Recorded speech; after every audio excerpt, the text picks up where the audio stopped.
Hello and welcome to another episode of A Day in the District. I'm your host, Chelsea Whittington. A Day in the District is a program designed to help you, the viewer, stay connected to your Gary Community School Corporation. On the show, which is in its fourth season, we love to interact and highlight and just chat with our community partners. And today I am so pleased to welcome someone whom I consider a colleague and also a friend, Dr. Marlon Mitchell. Welcome to the show. Well, hey, I'm glad to be here, Chelsea. I'm glad to have you because as we were chatting off camera, you told me you've never been on the show. I'm like, I'm in my fourth season. I messed up, Doc. But welcome today. You know what? What they say is better late than never. Better late than right? never, true. And Chelsea, indeed. you always been here. I truly appreciate that. When I call, you answer. Mm-hmm. When you call, I answer. Same, yes. You can't have it any better. Any better. And here we are on stage, on set. And I know that people are like, I know him, especially from activities that you partook in about a week ago over at, as you all call it, Dear Roosevelt, on the steps of Roosevelt. A special announcement was made that involved you and a team that you are working with. However, we are going to get into that a little later in the show. So all you Panthers and Roosevelt lovers, you all stay put as we talk about you, Marlon Mitchell, a product of the district. Take me all the way back to pre-K, Marlon. Who's Marlon Mitchell? No. You know what, Chelsea? You got me all excited about Roosevelt. Okay. Panther. You want to give a little teaser? And I'm definitely a Panther through and through. I believe black and gold. I'm surprised you didn't wear black and gold today. You know today. what? I had black and gold on last week. This week I felt that, maybe I'll just... You gonna switch it up? Just switch it up a little bit. Okay. Just a little bit. Okay. Just a little You bit, wanted to right? make me feel comfortable. I appreciate it. feel I didn't wear blue and orange. See? I wanted to try to coordinate a little bit. Try to coordinate. No, but, just to answer your question, I always said that, first I was raised by my great-grandparents. Really? Right? My great-grandma and great-granddad, and I just recall some of the time that I had with them, just even waking up in the morning. It was always about doing things proper, decent, and in order. Of course. Right? Great-grandparents. Yeah. My great-granddad would holler up the stairs before I can come down to eat and go outside and play. Is everything proper, decent, and in order? I have to respond to him. Yes, sir. Sir, yes, everything sir. Is proper, decent, or that I can come downstairs and I can eat and I can do what I need to do. But those things like that really shaped me into who I am today. Mm-hmm. So I had a severe speech impediment since I can remember I really got control over it probably my sophomore year in college. Really? Right? So I had a speech therapist from 5 years old to 19. Okay, so you did have a speach therapist. I had a speech because I was therapist going the to say, whole time. I Yeah. know that you weren't had a speech- subjected to cruelty. Oh, and, no. Okay, you know what? You know what? The cruelty is people make fun, but also, people don't do the dozens like we did the dozens. So, yeah, you can say, da-da-da-da-da, and then we finally laugh at it. But then I'll have opportunity to get back at you with something. Exactly. Right? Today is a little bit different, right? You want to be very careful with what you say. And I'm just glad that that the teachers that I had, especially, I remember more so my teachers from middle school than I do from any other level with Miss Starling, Miss Pulaski. Pulaski Coates.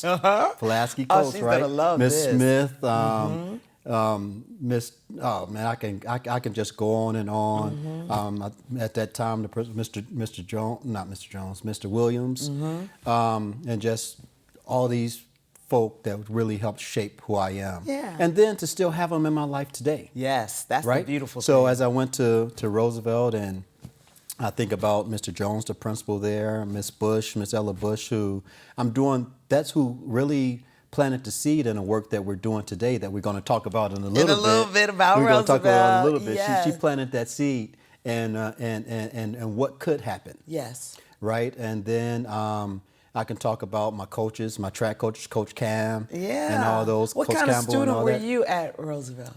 Were you know an A what? student?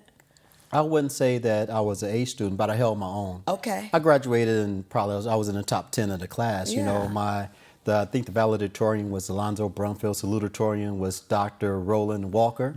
Really? Right. So See, that's I what my love class. to ask these questions about how you were then, and then look at Attorney us now. Tracy Lewis was in my class. Okay.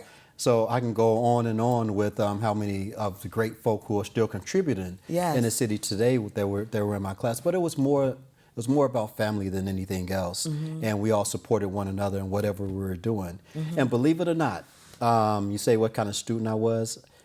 I went to school on a academic/athletic scholarship. Okay. But I was a Larry Bird scholar, and then I got the Hank Aaron scholarship. I never played baseball in my life, but it was a scholar athlete.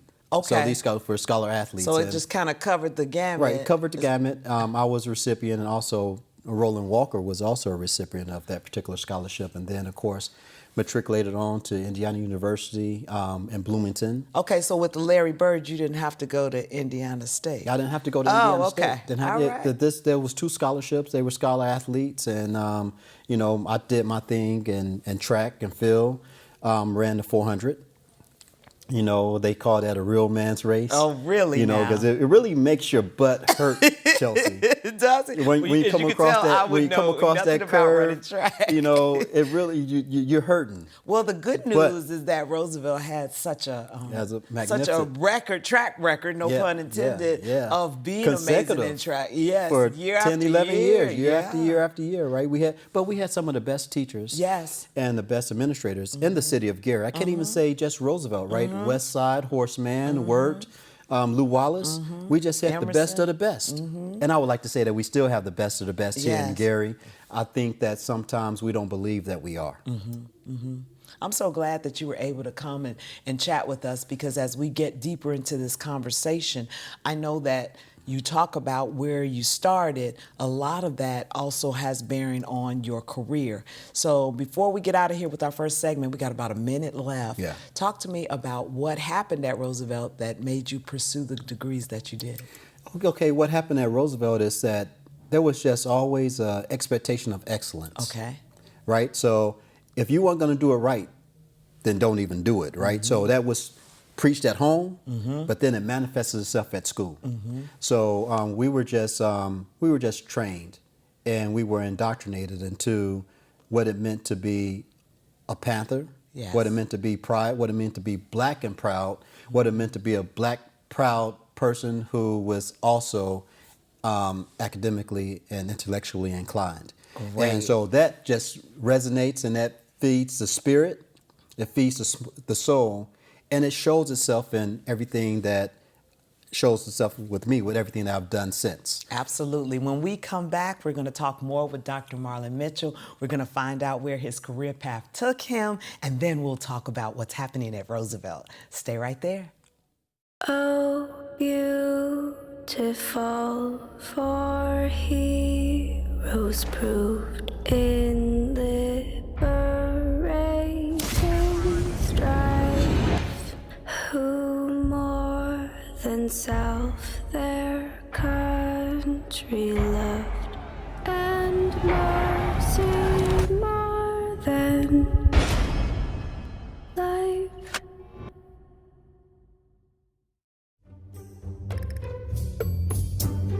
It's gross. I don't really want to talk about it. She didn't want to at first, but I mean, it's no big deal. Everybody does it. I was ready, totally ready, because we had been practicing this dance for weeks. He was supposed to take this girl to this dance, but I sprained my ankle at track practice. I hate sharing anything personal. It's so disgusting. For the dance, I let her wear my shoes and she hated it, but I thought she looked great in them. he could barely even walk. I ended up taking some pills for my pain. Yeah, they were my mom's, but it didn't go well. If it's not yours, If it's not yours, if it's not yours, Hey you, don't take it. don't take it. don't take it. don't take it.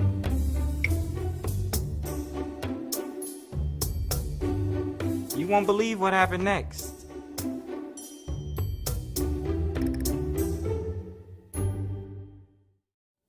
Welcome back to A Day in the District, and I'm still your host, Chelsea Whittington. A Day in the District is that one program designed to ensure that you, the viewer, stay connected to your Gary schools. We spent our first segment taking a trip down memory lane with the one and only Dr.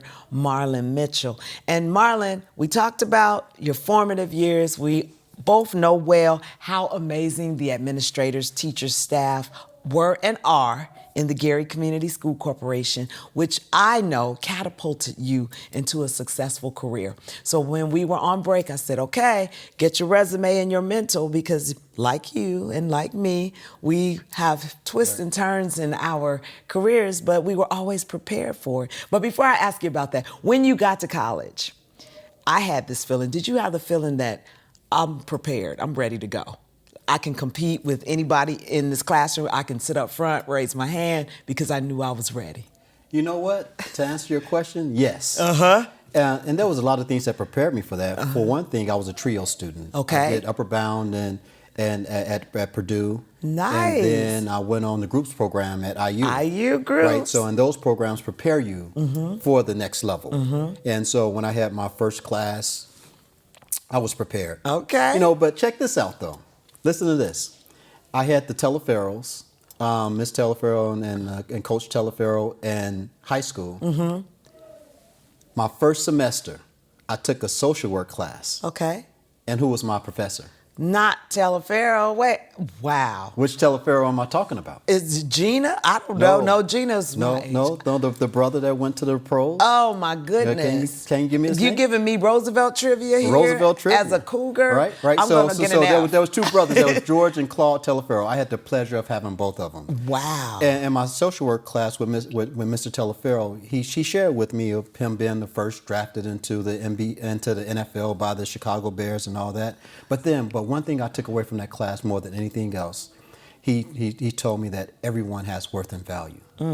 And I've walked every step of my life since then looking at everyone for their worth and value. I like that. And that right there just means that there's a dignity that goes along with it. There's a respect, no matter whether someone is at the bottom or they're at the top. Yeah. They deserve the same level of respect and dignity. And I learned that from Coach Teleferro. I love how you are threading all the. I'm gonna let it happen. Right. You're threading a whole bunch of Roosevelt stories in here, you know because what?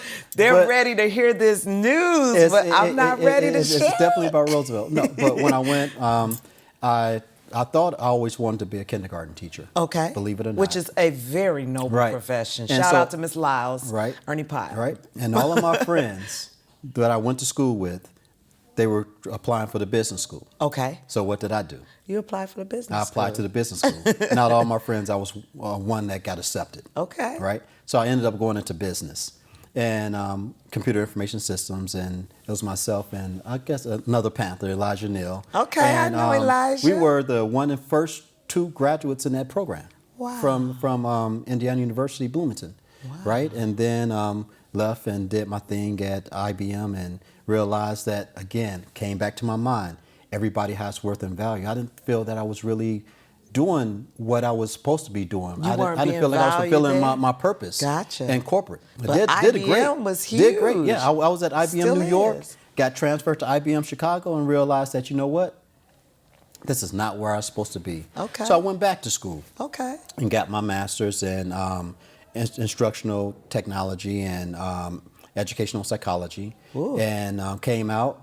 My first job out of that, I was the director of faculty at Purdue Calumet at the time. Yes. And I was training nursing faculty and chemistry faculty. I'm a little 23-year-old bald head black boy. And the average age of the faculty members that was up under my governance was probably 54, 55. So how did they react to that? They're like, you. At the very beginning, they didn't like it very much because they didn't they're look like us. Yeah, right. And None of them looked that. they're like, I can be your mother. I can be your father. They can be like, I can be your granddad, Yeah. right? Yeah. And but what happened though is I had something to offer. Yes, knowing your value. And so I knew my value, and I knew they had worth and value, and we eventually learned how to do that and get along, and then but of still, course, was it your purpose? you know what? A part along the way? Part of it, part Okay. of it, right? So I'm there, director of faculty, and then they hire someone from Penn State to come in and they expected me to train. They hired him as vice chancellor. They expected me to train them, and I did, but I couldn't do it, and my heart wouldn't allow me to do it. And I realized at that point I was too young to have the experience. But I realized that I was young enough to go back to school to leapfrog. So I went back for my doctorate. All right, Marlon. And I got my doctorate in instructional, I got my doctorate in systems technology. From? Still Indiana University, Okay. right? That Crimson and Cream. And then, and after that, I left. And I was a visiting faculty member at the University of Ghana. I studied economics in the Netherlands. I speak a little Dutch, Sprekency Nederlands, so I can do a little bit of that. All Then- starting in Gary, Indiana yeah, with all your started in Gary, great-grandparents. Indiana. And I came back to South Georgia, to Albany State University. There's a number of faculty members that was here in the Gary system that went to school with the Golden Rams down in Albany State and did that. And then started my path in higher education, really making a difference. And I was farmed out to what they call the Georgia regions, right? And so I was responsible for 37 colleges and universities, their technology programs, educational technology programs in their colleges and universities throughout the state. And then went on to Atlanta Tech, was Dean of Academic Affairs, and then came back home. Okay, I was going to say. I came back home to GI. Yes, because you were back home to telling me GI. some things I I really didn't know. I That's came back home probably to why Gary, I said Indiana. I had to and get of you on course, the show. the Gary Community School Corporation opened their arms wide Don't for me. we always? And I was the executive director of instructional and information technology with Dr. Myrtle Campbell. She was the superintendent at the time and did some things that worked really great with Mr. Comer and just all and all those folks. Oh, you were with the great ones. Oh, with the great ones, right? And you know, and they really shaped me, made me more of a polished professional in this education space. Yes.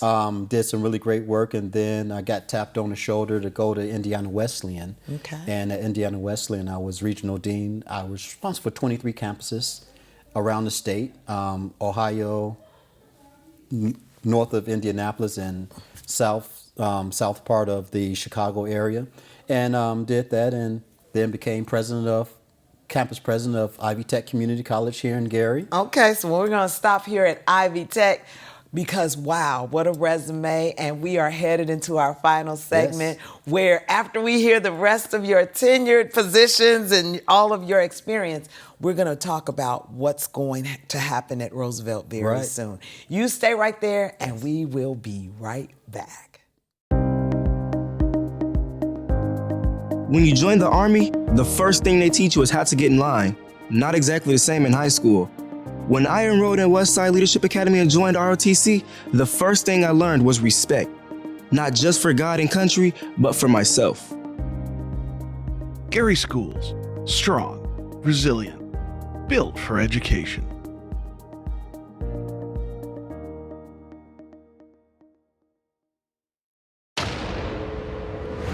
I said I'd never join. Thought living on a sub would be too hard. I figured only the weatherman tracks storms.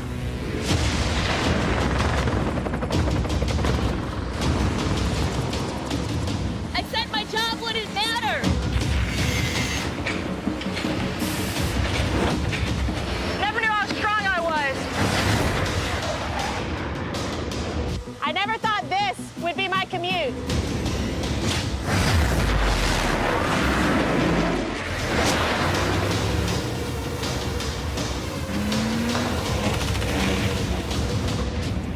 I figured I'd never get out of my hometown. Or be the one who stops an attack. Joining the Navy sounds crazy. Saying never actually is. Welcome back. Time sure flies when you're having fun. We are in the final segment of A Day in the District. I'm your host, Chelsea Whittington. And A Day in the District is designed to keep you connected to your Gary Community School Corporation. I am just enjoying myself hearing about your journey from the Netherlands to Georgia, but no place like home. No place like Gary, home. Indiana. And when we left off, you were talking about your stint at Ivy Tech, and connect that back to the Gary schools. Oh, yeah. So at Ivy Tech, at that time, Gary was a strong city, strong community up under the Obama administration. I remember. And there was a lot of resources that came into Gary. There was only 7 cities chosen like that, and we were the community college for the Gary. And we had the opportunity of convening some of those meetings along with Mayor Karen Freeman, who was also a Rooseveltian. Yes, right? Valedictorian, Mayor Karen Freeman Wilson. Right? And so that there was met a lot of people along the way, and 2 of the people that I met really said, well, hey, Mitchell, why don't you leverage what you're doing here and do it in the community? And so that led me to found the Gary Eastside Community Development Corporation in 2017. And so in 2017, we started to do work in empowering people and developing community. Yes. Gets to my purpose and my calling. You That's what I've found your always felt. purpose, and Found there's the always purpose a and calling, path right? to And get so there. That was that. And working with Annie Mae got me really involved in the Gary alumni. It's like, hey, Marlon, we need your help. I was like, well, I can't go to all your meetings. I don't need you to go to the meetings. I need you to just help me. Yes. Right? So, and then David Bullock and those guys. Then later on, I met Miss Minietta, and I met Miss Judy Mead and all them. And so, and for those of you who don't know, these are all prestigious alumni. Roosevelt alumni who are committed. Yes, I mean, yes, pride, tried, yes, and true. yes. And then Tom Crump came out the woodwork and it's like, hey, Mitch, you got to help us. And so that brought us to the Midtown Catalyst Project. So what we did is we started to assemble properties around Gary Roosevelt in the Midtown area. The first property we assembled was the old Martin Luther King Academy, Garnett School, in the land. Then we bought the block Which was around attended there. by some of the Jacksons, It was right? attended by the Jacksons. That was the only school I think that most of the Jacksons went to. Okay. Right, and currently we're still having them in the conversation. So, Okay. so that's great. Connected with First Baptist Church, which is Right historic, there adjacent. right there adjacent. And just a few weeks ago, we bought the Jeter Means house, who built Means Manor. Saw that in the press. There was Andrew and Jeter were brothers, and there was that. And actually, the Powers came out to support us in that transaction, right? That so being there was, Powers and there was Sons Cynthia Construction. and Maymon Powers came Okay. out, and as Maymon was walking through the house, he said, you know, when my dad built this house, I wasn't able to go past the kitchen. It was the first time that he went past the kitchen in a house that his dad built, and that was the Jeter Means house. And why couldn't he go past the kitchen? Because he was young. Okay, all right. He I was young making when the sure house it was wasn't. built. Okay, Yeah, he was all young. right. And of course, there was always that respect thing. Right, You don't that's just what I walk was through wondering. somebody's house Yeah, as a you like, child. you stop right here. You know, Okay. kids don't go past this point, right? Uh-huh. So he was like, he said, I feel a certain kind of way because I get to Yeah. walk past this kitchen.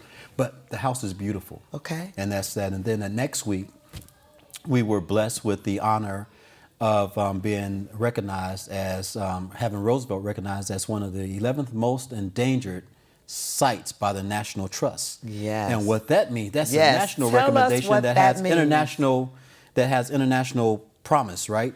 And so by that means that there's the foundations and the National Trust, the Indiana Landmarks, the Indiana State Museum, all of these folk have come to the table and deemed Roosevelt worthy of being preserved. Oh, that's Right? what we've been waiting And for. That's so- what everybody's been watching Yeah, for. and when we started this, like that talk, I gave a speech 10 years ago and said, what you do with 415,000 square feet. And my whole thing is you give it back to the people. That's right. So Roosevelt will be restored, given back to the people. Won't be a school as we think of it, but it's still going to be a place where we empower people and we develop community. That is back to the calling and purpose that we talked about at the right? very beginning. But we can't do it without community. That's we can't do right. it without your help. Right? So we're not saying what's going to happen inside of Roosevelt. We're just saying that we're going to enter into a capital campaign where the first phase is $20 million. Okay. The second phase, we're going to raise another $30 million. So it's $50 million development that will happen there. And it's all for the community. Yeah. So we want to have as much community participation as we can. We're going to host a community forum at the end of this month at First Baptist I'm quite sure that you'll be sharing that information. I sure will. Yeah, so I mean, I want to keep the people informed. Got to keep them informed. Roosevelt is still a part of the district. Yes. Understand and know that that's when we talk about partnerships, we mean it. Right. And when people say who owns Roosevelt, Gary Community Schools still own Roosevelt. Yeah. Doesn't mean that the community can't give. The community has ownership in it as it being a historic landmark and a preserved and endangered site, all of those designations that keep it protected. And so I'm going to go off, well, we don't have a script, but I'm just going to say publicly that the district has worked to ensure that the contents and the things that came out of the school are stored somewhere safely, and that we're asking it has been, the windows have been covered professionally, and we just want the community to treat that building as such, keeping vandals away, it's under surveillance, and just the respect while this project is going on. Phase one, we're in phase one, right? We're in phase one, yes, and we have multiple generations that came through Roosevelt. Remember, it was a K-12 school when it first started. That's now right. It's a high school. Right, so some people have memories of being in kindergarten at Roosevelt and then walking across the stage. Right, I have memories of going to Roosevelt at 9th grade and then walking across the stage at the Genesis Center because our graduating class was so big. Yeah, I believe we had 760 people graduate in my graduating class. Crazy. And you probably don't have 760 across kids the city in the now. District right now. Yeah, I mean, well, we do in the district, but to graduate across the graduating city, centers, that many graduates, but that attributes to many things, but the legacy is staying alive. And so before we get out of here, we got a little over a minute. That fun time we've been having. If people want to get in touch, get involved, or donate, how do they do that, Marlon? Yeah, so right now we're working really closely with the district to really set that up. Okay. The Indiana Landmarks is taking the lead in this right now with Eunice Trotter. Okay. So indianalandmarks.org, I believe, and it's etrotter@indianalandmarks.org is her email address. You can contact her to get more information about that. We want to make sure that we'll be sharing it, right? We want to make sure we do things in proper, decent, and in order. That's right. And but however, at the community meeting that we will be having at the end of this month at First Baptist Church, we're going to form our committees in the community to begin to collect information, collect ideas, bring them to the table with the architect so that we can begin the planning process of design and development. And then from that, the sky's the limit. Well, it has been my pleasure and honor speaking with Dr. Marlon Mitchell. The horse is out of the gate now. I encourage you to go to the Gary Community School Corporation's Facebook page to watch that May 1st press conference, and then watch for information about the community meeting as we work to restore dear old Roosevelt. Thank you again, Dr. Mitchell, and thank you for watching A Day in the District. We'll see you next time.